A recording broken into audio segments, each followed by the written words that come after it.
그래서 3교시 문제를 보도록 하겠습니다. 3교시의 문제도 법규적인 문제가 좀 많이 내포가 되어 있습니다. 전기 안전 3교시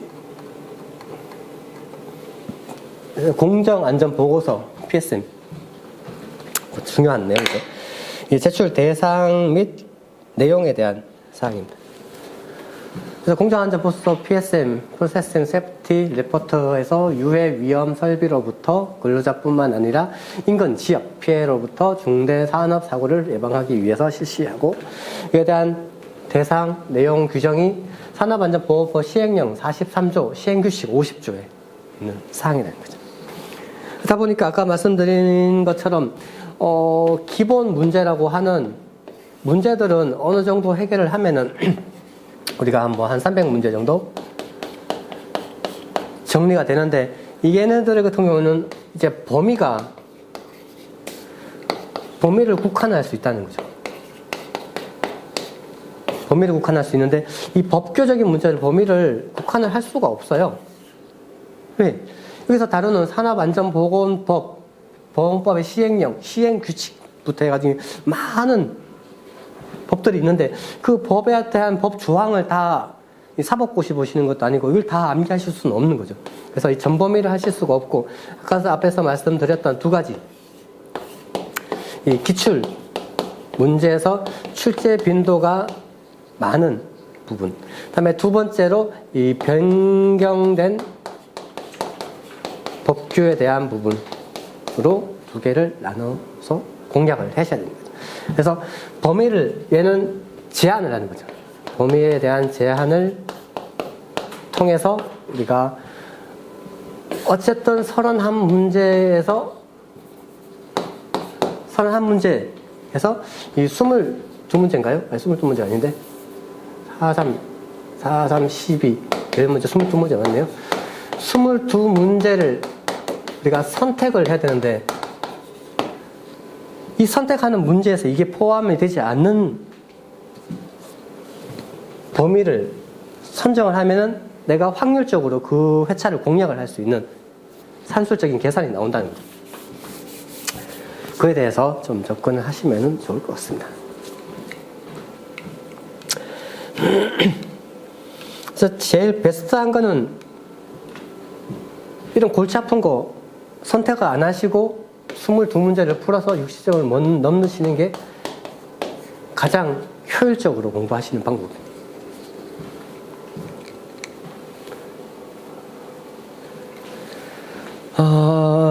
그래서 공정안전보고서 제출 대상, 이것도 반복적으로 출제가 되고 있는 문제이기 때문에 얘네들은 좀 우선적으로 좀 봐야 되는 파트 중에 하나입니다.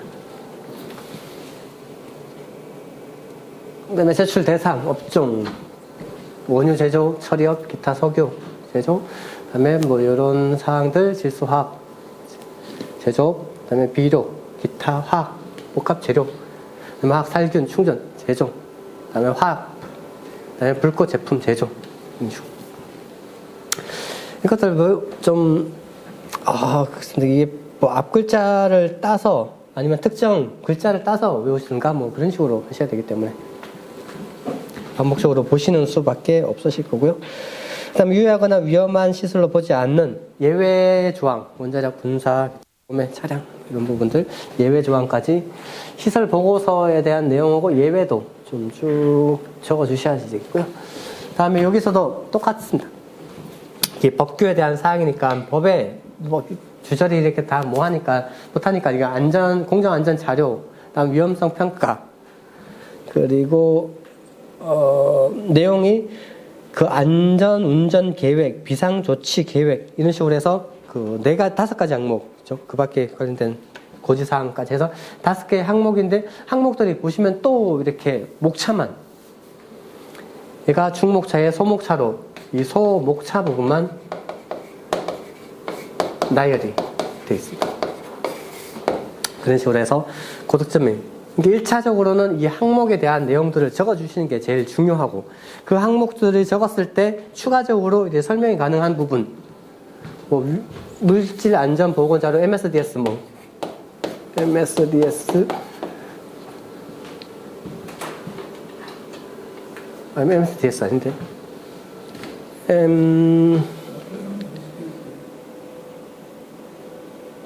네. 하여튼 물질 안전 보건 자료가 됐든지 요 사항에서 뭐 추가적으로 뭐 배치도 뭐 전기 단선도 이런 것들을 설명할 수 없으면은 우리가 설명하기 쉬운 이런 내용들 공정 위험성 평가 아까 말씀하셨던 평가에 대한 사항 그 항목들을 추가적으로 쭉 설명을 해 주실 수가 있는 거죠.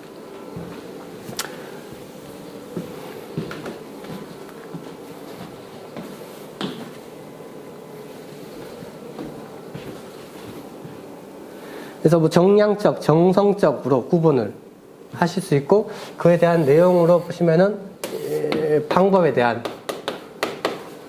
사항이라든지 아니면 이 장점과 단점에 대한 사항으로 정리가 쭉 되시면 되죠. 뭐 체크리스트 같은 경우에는 사전 체크 리스트를 통해서 하는 방식으로 그 어떤 단점으로는 그 경험에 국한돼 있어서 좀 놓칠 수 있는 로스가 발생할 수 있는 거죠.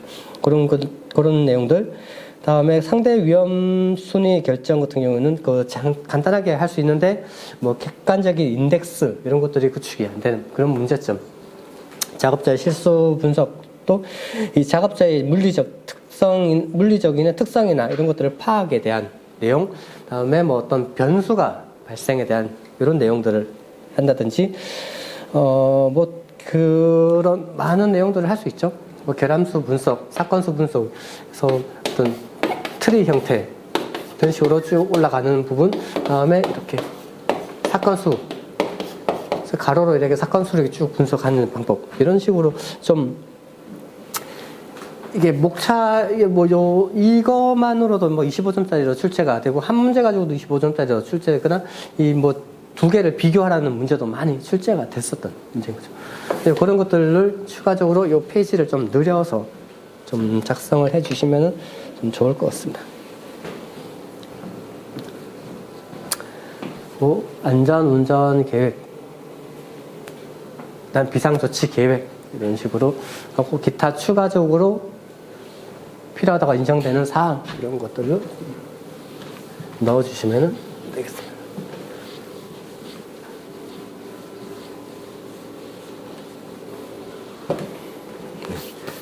공정 위험성 평가서에 대한 내용들을 좀 추가적으로 넣어주시고요.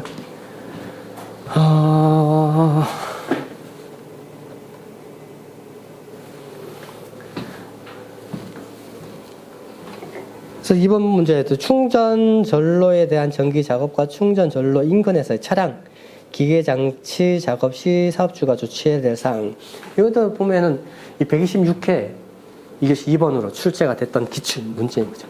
125회, 126회 요 회차에 나왔던 문제들이 좀 2년 정도 텀을 두고 반복적으로 출제가 되고 있는 걸 보실 수가 있습니다.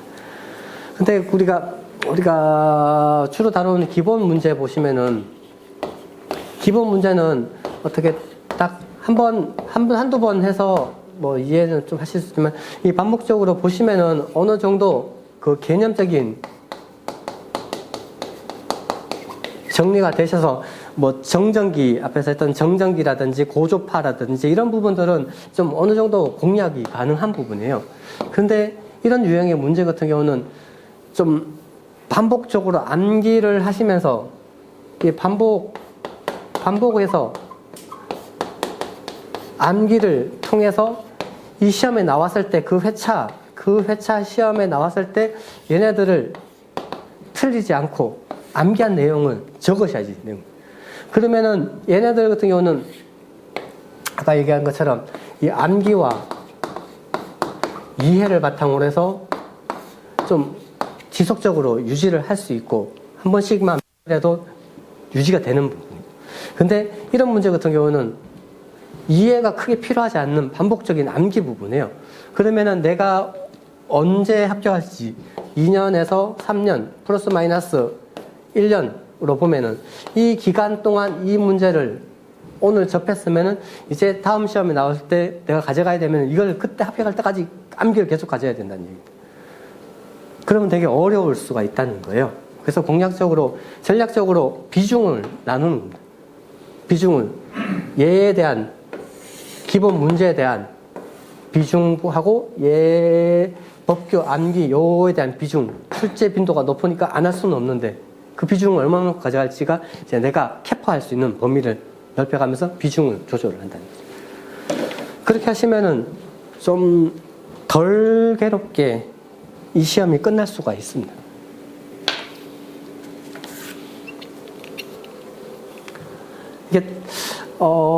이게 어쨌든 시험, 기술사 시험이기 때문에 시험으로 접근을 하셔야지 되죠. 근데 시험이라는 어떤 자격증 시험도 다 준비 과정은 힘듭니다.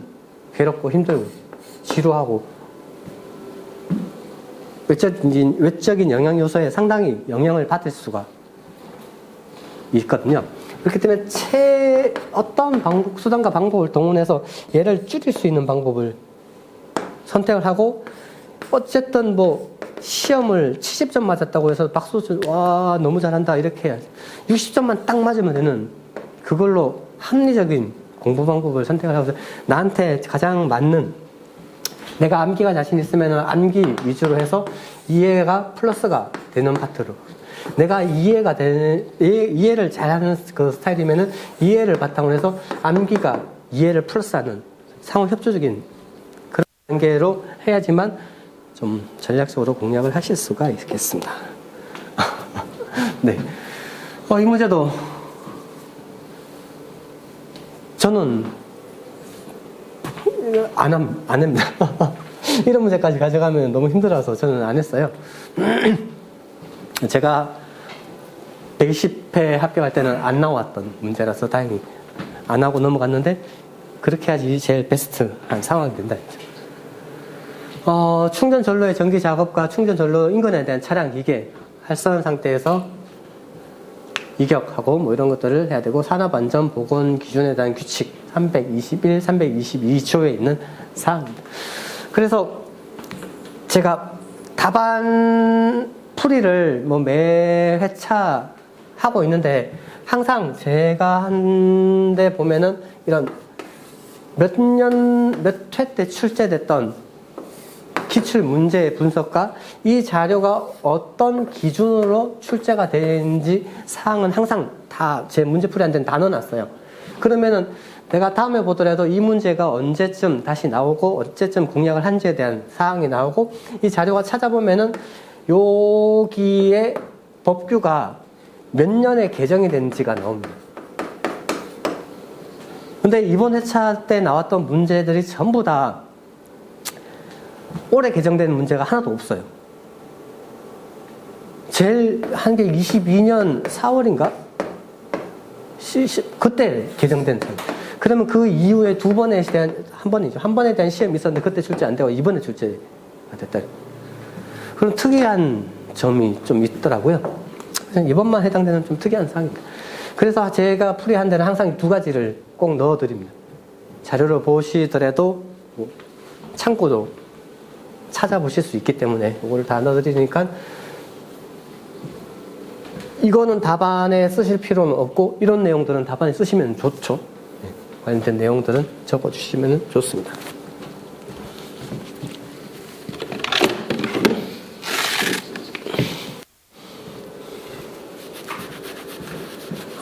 충전 전로에 대한 전기 작업, 우리 활선 상태가 있으니까 우리 직접 접촉에 대한 사고에 대한 위험성이 있다는 거. 아까 감전 그 책에서 보셨던 것처럼 직접 접촉에 대한 위험성이 있으니까 그에 대한 부분을 좀 감안을 해서 해야 되는 전기 작업 내용이 되겠습니다.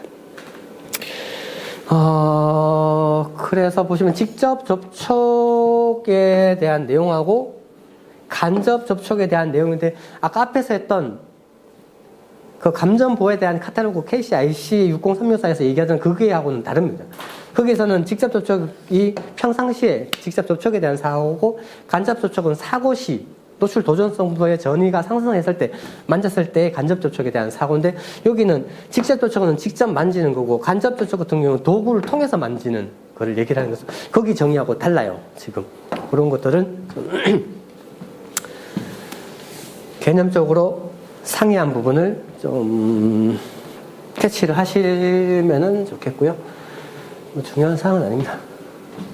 하고 적절한 보호구를 착용을 하고 이 방어 설치를 부분, 그다음에 활선 장치의 어떤 작업 도구에 대한 장치 사항이고, 그다음에 그 방어구에 대한 설치 해체하는 경우에 대한 부분의 도구 사용, 그런 부분들, 기타 유자격자가 아닌 자가 50V 이하의 300cm 이내로 이격, 그다음에 500kV를 초과하는 경우 10kV당 10cm씩 더해서 가산을 하는 방식, 이런 것들이 좀 추가적으로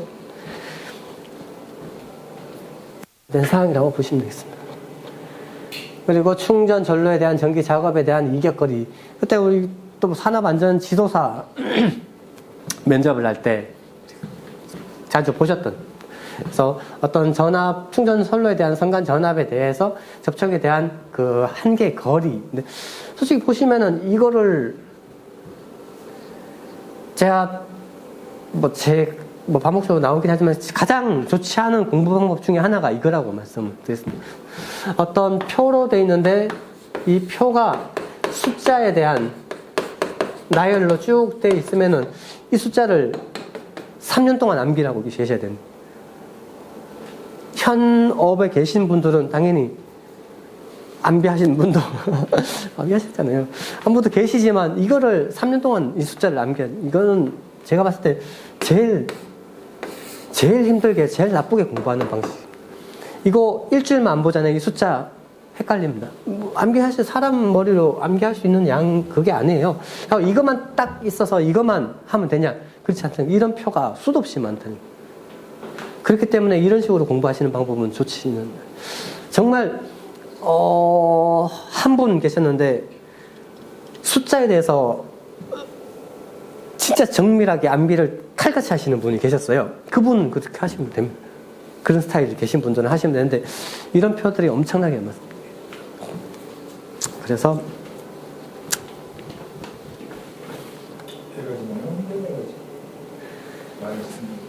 네, 그런 식으로 하셔서 좀 보시면 되겠습니다. 나머지 활선 작업 보시면은 이런 거 할 때 그러니까 제가 이걸 꼭 이렇게 좋다 나쁘다 이런 건 아닌데 이 법규 사항인데 법규 사항의 기본적인 내용들을 넣는데 뭐 321, 322조 321하고 322조가 있으면은 내가 이 법을 공부를 해서 100% 암기를 하고 반복적으로 하다 보니까 어느 정도 시간이 지나서 90%로 떨어졌어요. 떨어지고 시험장에서 긴장을 하니까 또 떨어져서 한 80%나 75% 정도로 떨어졌어요. 그러면은 이게 암기가 됐다는 게 요 조항의 항목들이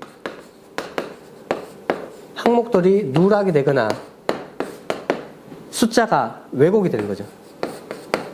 그러면은 이 항목들이 다 감점 요인이 된다는 거죠. 그러면은 내가 어떤 분도 다 이러신 상황이에요. 다 이러신 상황이 뭐 저희가 한 100분 정도 시험을 보시는데 이분들의 대다수, 그러니까 버리는 문제, 처음 시험 보시는 분 빼고 나서 한 80분이 계신다 그러면 80분이 이런 상황에 놓여진다는 거죠. 놓여지면은 어쨌든 이 80분 중에 내가 있는데 내가 다른 사람보다 요 상황을 헤쳐나가면 된다는 거죠. 그러면은 내가 80%에서 이걸 좀 올릴 수 있는 방안을 마련하면 되는데 그게 어떤 기술적 기초, 이론 이런 사항들을 추가적으로 넣어서 한다는 거죠. 만약에 여기서 보면은 여기 활선 있어요. 활선 인근에서 사람이 작업을 하는데 왜 이격을 해야 된다. 여기가 위험하기 때문에 이격을 해야 되는데 이 위험한 게 전압의 크기에 따라서 이격을 해야 되는 거리가 늘어난다는 거죠. 그 말은 우리가 요 전류가 흐르게 되면은 어떤 자속 H는 2파이 R분의 I에서 어떤 이 가우스 법칙 이런 것들을 적용할 수 있다는 거죠. 이런 식으로 해서 개념적인, 기술적인 이론 부분을 추가적으로 넣고 여기서 로스가 되는 점수, 감점 요인들을 이런 것들을 채워서 플러스 알파를 시켜서 이 점수를 뭐 여기서 2점, 3점이 감점됐으면 이런 걸 통해서 2점을 올려주는 거를 찾으면 된다는 거죠. 그런 것들을 해서 우리 뭐 전자파 할 때 맥스웰 방정식 넣고 정전기 할 때 쿨롱력 우리 항상 넣어주는 것처럼 이런 것들도 가우스의 법칙 같은 걸 넣어주면서 설명을 하시면 똑같이 이론적인 바탕에 위험성에 대한 부분, 이 위험성 때문에 이격을 해야 되는 내용, 요 보호구를 착용을 하는 이런 사항들이 다 이런 영향력 때문에 이런 것들을 추가적으로 저는 이 방법을 이렇게 보완을 하는 걸로 했어요. 다른 분들은 또 다른 방식으로 할 수도 있겠죠. 어쨌든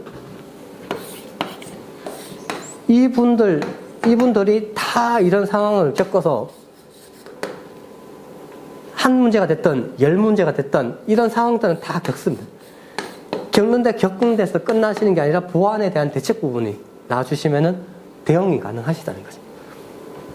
그거는 같은 방식을 찾으셔야 되고 나만의 방식을 찾으셔야 되고, 그래서 누락 감정을 없애기 위해서 우리가 하는 방법이 그 앞글자를 따서 하시거나 아니면 수식에 대한 개수를 뜯어서 그 항목에 대한 영향 요소로 쭉 항목을 뽑아서 하시거나 아니면은 그 이미지 맵을 만들어서 뭔가 자기만의 붕 뜨는 체계를 만드신 우리 말씀해줘도 되나? 유모 그 기술사님 이 이미지 맵으로 쫙 하시는 방법식을 하십니다. 사람마다 자기만의 그런 방식들이 많이 있어요. 공부 기법 관련된 사항이긴 하지만 어쨌든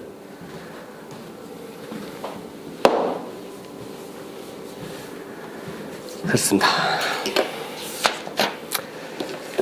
그 다음에 전기 자동차 너무 많이 나와서 이제 나는 안 물지만 친숙한 전기 자동차 너무 많이 나와서 매회 출제되는 것 같아요. 이 케이블 부속 시설 충전 장치 방호 장치 이것만 뽑아서 유사한 문제 나온 게 119회 126회입니다. 전기 자동차 전체로 보면 훨씬 더 많이 출제가 됩니다.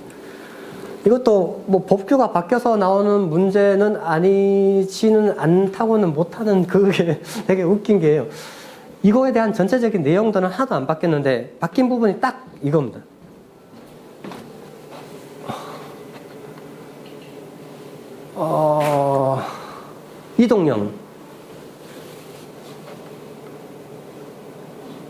이동식 충전장치, 방호장치 시설에서 예전에는 여기만 끝나는데 이동식 전기 자동차 충전 요 부분의 항목이 바뀐 게 딱 하나예요. 그래서 묶어서 이 덩어리로 한 개를 전체를 낸 겁니다. 그래서 우리가 KC 변경된 사항으로 해서 파란색 글자로 해서 자료를 드렸습니다. 그때도 자료 드렸는데 요 내용이 있어요. 요게 이동식 전기 자동차에 대한 충전 방호에 대한 내용들을 추가를 해서 내용 보시면은 여기죠. 이동식 여기인데 여기도 뭔가 물리적인 압력에 대해서 견디는 그 장치를 하거나 유격에 대한 내용, 요거에 대한 방호 장치를 하라는 요게 핵심적인 그 KC 변경에 대한 사항입니다. 그래서 전체가 바뀐 게 아니고 요거에 대한 내용이 변경이 된 사항입니다. 그래서 전기 자동차 관련된 내용으로 해서 여기서 물어본 게 충전 케이블, 부속품 이런 부분에 대해서 방호장치, 유동, 충돌, 환기, 표시, 조명에 대한 사항으로 KC에 대한 241, 17.4절, 5절에 대한 내용으로 명시가 되어 있는 사항이고요. 전기 자동차 관련된 그 내용 나오면 무조건 이 그림 그리시면 되는 거죠. 이 그림 그리시고 여기 사항이죠. 여기 사항 충돌, 유동, 환기, 조명 여기에 관련된 사항들을 지금 답변을 한다는 거죠. 그래서 어떤 질의사항에 대해서 이 묻는 부분이 여기에 해당된다는 걸 보여주기 위해서 개념도를 넣은 거고, 전기자동차가 매회 계속 나오고 있고 그렇기 때문에 다음에도 또 나올 가능성이 있기 때문에 이런 내용의 그림 요거는 필수적으로 암기를 해서 가지고 가시는 게 좋습니다. 근데 뭐 공부 이제 학교권에 계시고 좀 오랫동안 하신 분들은 이제 공략적으로 전략적으로 이제 가지고 가셔야 되는데요. 이제 시작하시는 분 같은 경우는 이게 흐름이 있어서 지금은 전기자동차가 이슈가 돼가지고 엄청나게 하지만 내가 합격할 당시에 가면은 전기자동차가 그게 주요 이슈 사항이 아니고 다른 게 뭐가 될지는 모르겠지만 이슈 사항이 될 수가 있어요. 그렇기 때문에 좀 처음 시작하시는 분이나 좀 공부가 좀 준비가 많이 되지 않으신 분들 같은 경우는 딱 이렇게 이걸 암기를 하려고 엄청나게 좀 에너지를 쏟는 건 좋은 방법은 아닙니다. 그때도 전기자동차가 이슈가 돼 있지 않을 상황이 많을 수 있어요. 근데 어쨌든 이 문제 같은 경우는 반복적으로 출제가 되기 때문에 봐두실 필요는 있다는 거죠. 그리고 하셔야지 되는 파트가 되겠습니다. 나머지 뭐 충전장치 접속 코드, 다음에 단독으로 접지를 하고 먼저 투입되고 나중에 분리되는 안전 때문에 그런 거죠. 안전 중, 다음에 충전 굵기, 케이블이니까 허용 전류 이내에서 충분히 흘려줄 수 있어야 되고, 그리고 형태, 극성은 다른 배선, 대체 불가능한 구조로 극성이 구분되고 접지극이 있는 타입인데 이게 뭐 어떤 콤보 타입으로 다 통일이 됐던 그런 내용들 수업시간에 했던 거 간단하게 언급을 해 주시면 되겠습니다.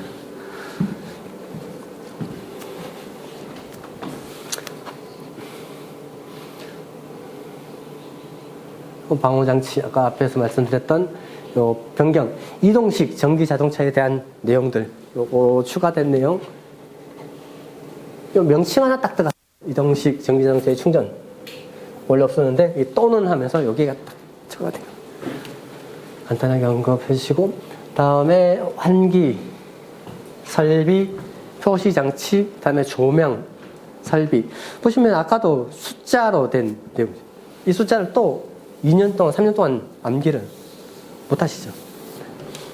그리고 이 전기자동차의 KC의 내용에는 없습니다. KC의 해설서에 보면 해설서의 밑에다가 설명이 추가된 내용인데 이걸 넣어드린 겁니다. 이렇게 해서 보실 수가 있겠습니다. 전기자동차 중요하고 이것도 선택을 하셔서 풀이를 하셔야 되는 문제가 되겠고요. 그 다음에 전력시설물공사에서 또 감리 문제가 또 2번 있습니다. 우리가 감리 문제는 다른 전기 파트보다 출제 빈도가 높습니다. 빈도가 다른 기술사, 발송, 건축, 응용은 아예 안 나오고요. 그보다 빈도수가 더 높고, 두 번째로 감리는 한 번 나오면 한 문제만 딱 나오지 않습니다. 많을 때는 2문제에서 많을 때는 4문제, 5문제까지 나와요. 그 회차에 내가 감리를 공부 안 했다, 그 합격 못 하시는 거예요. 감리도 전력시설물공사에 대한 그 수행 지침 내용도 또 한가득입니다. 네. 그거를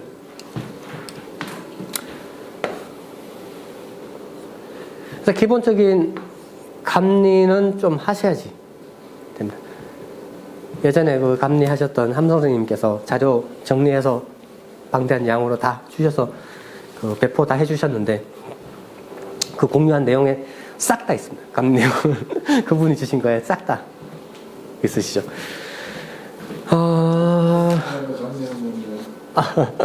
네. 되게 양질의 자료입니다. 그래서 뭐 설계도서에 대한 검토에서 감리 주 업무가 되는 거죠. 근데 여기서는 출제가 한 번도 안 됐는데 보시면은 그 수변여 설비 공사 시공 전 검토 사항과 이 변전실 건축 환경 정기적 고려사항 이건 유사 문제로는 출제가 됐어요. 네, 출제가 됐는데 이 전체는 좀 없어서 처출로 해서 좀 정리를 해드렸고요. 그다음에 감리원에 대한 부분 설계도서에 대한 검토, 설계도서에 대한 검토에 대한 내용, 현장 조사 부분의 적합 여부, 시공이 가능한 부분, 상호 그 부합 여부, 그다음에 상호 일치하는지, 불확실한 부분이 있는지 없는지, 소량이 일치하는지, 그다음에 예상 문제점에 대한 대책 부분 이런 것들이 발주자한테 보고를 하고 공사업체한테 해서 그 검토 결과 이런 부분들을 보고받아야 돼요. 이런 사항들이 쭉 감리의 설계 도서에 대한 검토 사항이 되겠습니다. 그래서 그 수행 지침 8조에 나와 있는 사항이 되겠고, 이것도 뭐 특히 어려운 거 없이 기본적인 산출물, 도면 설계서, 공사 내역서, 기술 계산서, 계약서 이런 내용들 기본적인 산출물이 나오고 그 산출물에 대해서 우리가 맞는지 안 맞는지 할 수 있는지 없는지 틀린지 안 맞는지 뭐 그런 것들을 보는 거라서 이게 특히 뭐 어려우고 뭐 이런 특이한 그런 내용들이 아니고 이런 상식선에서 적을 수 있는 사항이죠. 그래서 요거는 선택해 주시면 좋고, 그다음에 변전실에 대한 건축 환경 정기적인 고려사항 우리 기본서에 기본적으로 다 다루는 내용입니다.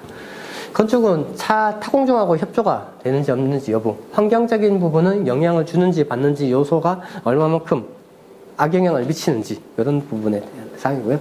다음에 정기적인 부분은 정격, 정상 동작 여부 이런 것들이 주요 항목으로 되겠습니다. 주요 관점으로 신뢰성, 경제성, 뭐 에너지 절약에 대한 관점으로 해서 특히 빠졌네요. 가장 중요한 게 빠졌네요.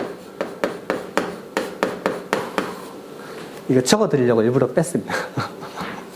네, 안전성이 전기 안전이기 때문에 우리가 안전에 대한 사항을 가장 중요하게 다뤄야 됩니다. 신뢰성, 경제성, 제작도 중요한데 특히 안전성에 대한 부분을 고려를 해야 된다. 그리고 건축적 관점, 통로 확보, 다음에 충분한 넓이, 배치, 높이를 해서 요 내용도 이거는 우리 KC 부록에 있는 내용이죠. 요거는 좀 숫자적으로 표로 됐지만 암기를 좀 해주셔야지 되는 내용입니다. 그래서 정 어려우신 분은 요 두 가지만 해서 특고합, 고합, 저합 요 부분만 하시면 되고, 이게 0.2 우리 수업 시간에 말씀드린 0.2 차이가 나는 거죠. 그래서 반복적으로 보셔서 요 표 정도는 좀 암기를 하셔야지 좋습니다. 왜냐하면 이 표는 여러 군데 써먹을 때가 많아요. 수업 시간에 말씀드리는 것처럼 써먹을 때가 많은 것들은 암기를 하시면 좋고, 얘는 거의 한 4-5군데 써먹을 수 있어요. 이런 것들을 하시면 좋습니다. 다음에 전기실 인근의 발전실, 축전지실, 무전 전원 장치실 이런 것들은 근처에 하고, 불연제로 구획, 방화문 이런 것들로 키워드 되는 것들을 좀 적어주시고, 그래서 이 관통부 뒤에 나오는 관통부가 또 여기에서 관련된 사항이죠. 그래서 환경적인 영향 요소 부분, 고온다수, 습기, 다음에 위험물 저장, 유독가스, 침수, 물에 대한 침입, 누수, 침수 이런 것들이 쭉. 그래서 전기실 같은 경우도 이 전기실하고 기계실하고 1m에 대한 높이로 이격을 해서 이런 사항들도 그 법규적인 부분이 반영이 좀 변경이 됐던 사항이죠. 그런 것들도 추가적으로 넣어주시면 좋겠습니다. 다음에 정기적인 고려 사항 부분, 셋 중에서는 제일 중요한 사항이죠. 제일 중요한 사항. 외부로부터 수전이 편리해야 되는 사항이고, 부하 중심에 가깝고 배선의 용이한 장이 전압 강화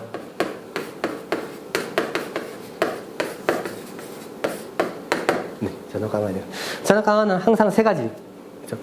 전압 강화 명칭, 전압 강화에 대한 수식, 전압 강화에 대한 팩터. 항상 세트로 가져가시. 이것도 엄청 여기서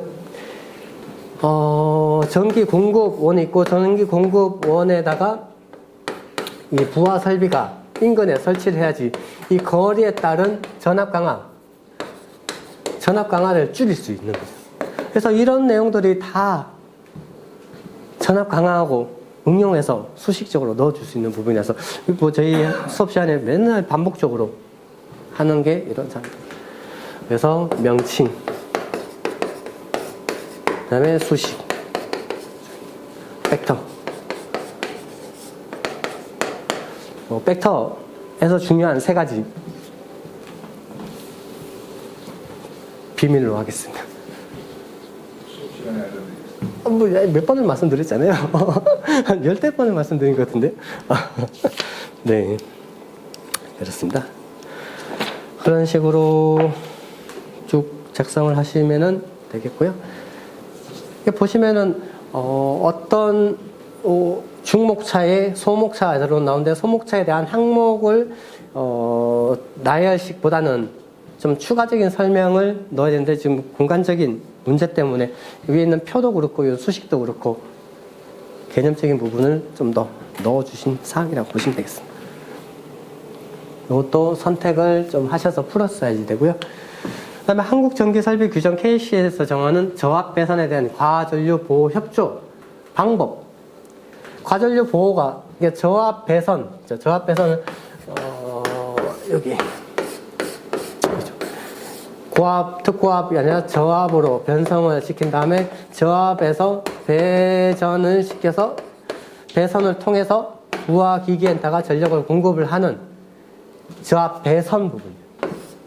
이 저압 배선 부분.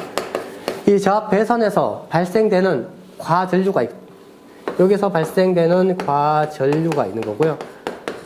과전류 같은 경우는 과도전류, 다음에 과부하전류, 과도전류, 탈락전류 이런 전류들이 과전류의 범위. 전격 전류 이상의 전류가 흘러 들어가는 게 과전류입니다. 그럼 과전류가 흘러 들어왔는데 저압 배선에서 과전류가 들어왔는데 그 보호를 하기 위한 협조 방법. 얘를 우선 보호를 해야 되는데 단독으로 보호하는 게 아니라 보호를 협조를 통해서 보호를 하는 방식. 이게 좀 이 항목들이 딱 나와 있는 게 아니라 좀 복합적으로 해석을 해서 좀 풀어야 되는 문제예요. 이걸 시험 당시에 풀기는 좀 바로 이렇게 답안 형태로 나오기는 힘든데 우리가 근데 뭐 몇 번 이 나미널 커런트라고 트래핑 커런트를 이루라고 얘기하는 이게 반복적으로 이걸 봤던 거죠. 우리 책에서도 지금 기본서에만 2번 나오는 사항이고요. 제일 중요한 사항이고 여기에 KC 212절의 전체 내용 부분에 다 나눠서 포진되어 있어요. 그거를 다 좀 취합을 하는 형태의 답안이 되겠습니다. 그래서 우리가 알고 있는 과전류에 대한 부분이 발생을 하는데 과전류가 과부하전류, 일반적인 설계전류 이상의 과도한 전류가 흐르는데 그게 평상시에 흐르는 경우하고 고장이 발생했을 때 자동 차단에 대한 보호하고 이 보호를 발생되는 장치, 차단을 시키는 차단 장치, 간선 1번, 2번, 3번 얘네들의 협조를 통해서 한다는 거죠. 그래서 그 협조에 대한 사항으로 IB, IN, IZ, I2의 1.45 IZ에서 그 평상시 사고 시에 대한 회로 설계 전류, 차단기 전격 전류, 허용 전류의 1.45배를 한 그 허용 전류 1.45배를 한 값에다가 최소 차단 전류가 그 이상이 돼야 된다는 그런 사항들에 대한 내용이라는 거죠. 수식, 그림 나오겠습니다. 그리고 우리가 이게 또 KCIC 60364에서 나왔는 얘기인데 그때 단순하게 예전에 했었죠. IN 같은 경우는 루트 3V 코사인 세타분의 P, N 대한 내용이 아니라 이제 동작 전류에서 기동시, 전동기, 아까 3번. 전동기가 기동시 6배에서 8배에 대한 기동 전류가 흐르니까 이 과도 전류에 대해서 얘를 보호하기 위해서 차단 장치나 간선을 보호하기 위해서 이 전격에 대한 부분을 선정을 한다는 거죠. 그다음에 단락이 발생됐을 때의 전격 부분을 선정을 하는 부분이 되겠고요. 그래서 구약 동작, 얘는 케이블에 대한 과부하 보호점 1.45배의 IZ를 한 과부하 보호점이 1시간 이내에 발생하는데 이게 I2, 그래서 일단 I2의 1.45배의 한 IZ 과부하 보호점보다 차단기가 먼저 차단해야 되는 협조에 대한 내용들을 이 표로 나타낸 거고요. 그다음에 구약 동작 배율, 요게 좀 검토사항으로 중요한 내용들이 가지고 있는 거죠. 다음에 IN 부분은 IB, IN. IN 같은 경우는 KC에서 규정하고 있는 기본적인 사항 외에, 여기, 이 수용률에 대한 내용, 고조파에 대한 내용, 그 다음에 불평형 전류의 증가, 개수에 대한 내용, 이런 것들을 반영해서 회로 설계 전류, IB, 회로 설계 전류가 결정이 된 거죠. IB, IN, IZ. I2의 1.45배 한 IZ를 할 때, 요 IB, 위에서 항목들은 IN, 얘에 대해서 기동전류 고려하고 단락전류 고정한 게 여기 내용이고요. 여기 같은 경우는 선전류 증가 개수, 고조파라든지 수용률이라든지 불평형 개수로 인해서 얘를 조정하는 협조. 얘네들의 협조를 어떻게 할 건지 1번, 2번, 3번에 대한 협조를. 그리고 고조파가 들어오면은 우리 고조파 기본서에서 했었던 영상분이 스칼라 합의돼서 3배가 되는 내용, 이런 것들로 추가적으로 넣어주시면서 보호협조에 대한 내용들을 쭉 하시면 되겠고요. 그리고 여기 사항이 KC에 기존에 가지고 있었던 내용에서 KC가 변경이 되면서 또 파란색하고 빨간색에 대한 내용들이 추가가 된 사항인 거죠. 필수적으로 하셔야 되고, 그래서 플러스 알파로 마지막에 그 동작 배율,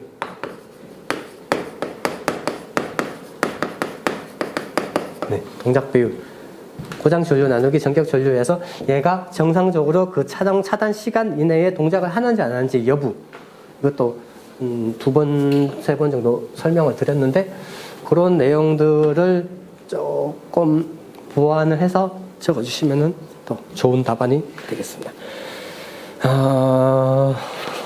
그렇게 해서 이게 단독적으로 얘를 물어보는 문제들은 많이 출제가 됐었어요.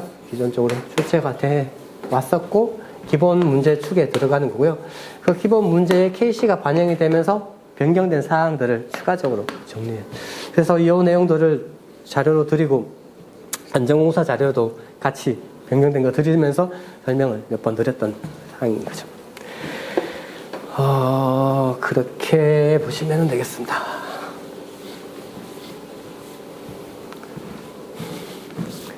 그리고 문제 6번, 이것도 선택해서 푸셨어야 되고, 문제 6번, 이건 너무 기본 문제죠. 네.